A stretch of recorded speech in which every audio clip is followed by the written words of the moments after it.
Developing tonight, new reaction from President Obama on race relations in America as we see growing protests in Berkeley, Missouri over the death of an armed black 18-year-old shot Tuesday night by a white police officer.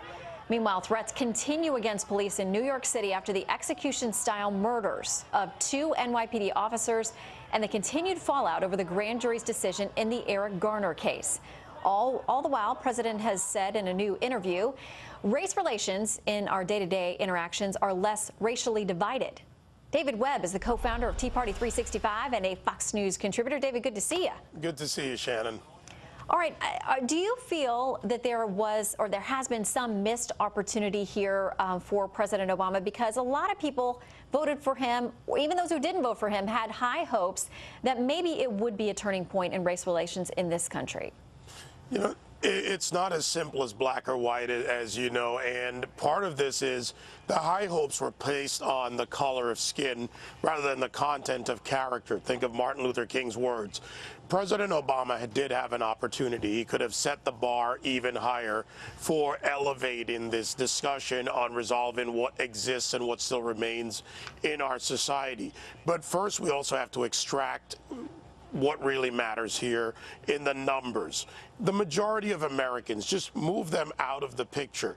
We've come a great way since civil rights and voting rights in the 60s, and we are not a racist country. However, there is a small core but very vocal group, both politically driven by false leaders like Al Sharpton, who sits at the right hand of President Obama as his go-to man on race, who sits at the right hand of Bill de Blasio, mayor of New York, and they are vested in driving a narrative that if you're black, everything else is against you. And even within the black community, it's not a monolithic block.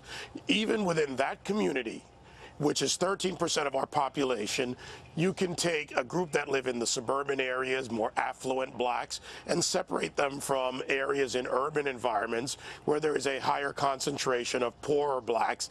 And those are the ones that are being used but not being served by this president, by these false leaders. So it's a much more complex situation, and it's been a missed opportunity. This country has done an amazing absolutely amazing thing with slavery and with race relations for all ethnicities, but we are being left in a divisive battle rather than being allowed to expand and have a real conversation.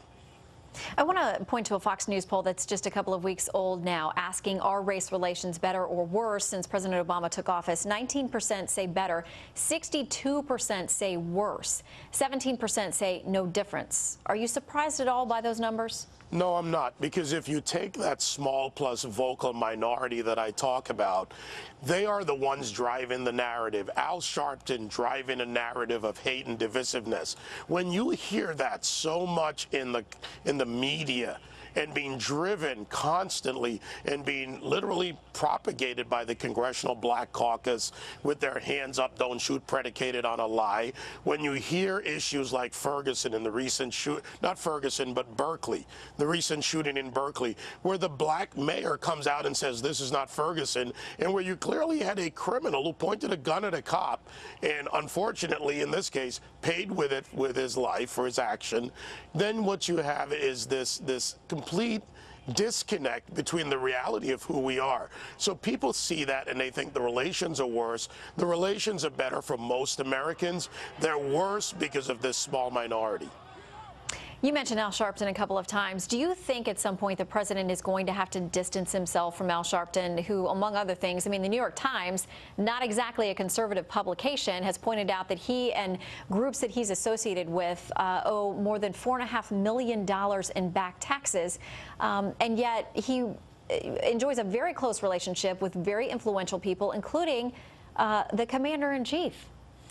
Al Sharpton is a shakedown artist. That is probably the broadest way to describe him. He is someone who is President Obama's go-to man on race. Those are the president's words, his own words. He is a shakedown artist for the black community. Notice that he doesn't go out and shake down Ferguson for funds after he does not go back when the protests and the riots are over. He goes to Sony. Why? There's money there. For the president, he's very valuable. He's valuable because the president, who is a progressive, who has used this tactic from 2008 in that election cycle, seeks to divide Americans into groups, the war on women, the war on blacks, the war by cops on blacks, whatever war they want to cook up, to divide people into voting blocks and keep them where they are. So Al Sharpton serves a vital role in that behavior, and it's this continued narrative that is driving more Americans into disgust with this system. In time, we need to get over it, but we need to start by, number one, as a country, turning to people like him and saying, you are an inconsequential, not insignificant because he has a huge platform, but an inconsequential figure in the actual honest discussion about fixing problems where they exist, not when they're ginned up with false race narrative. All right. David Webb, we got to leave it there. Good to see you, sir. Good to see you, Shan.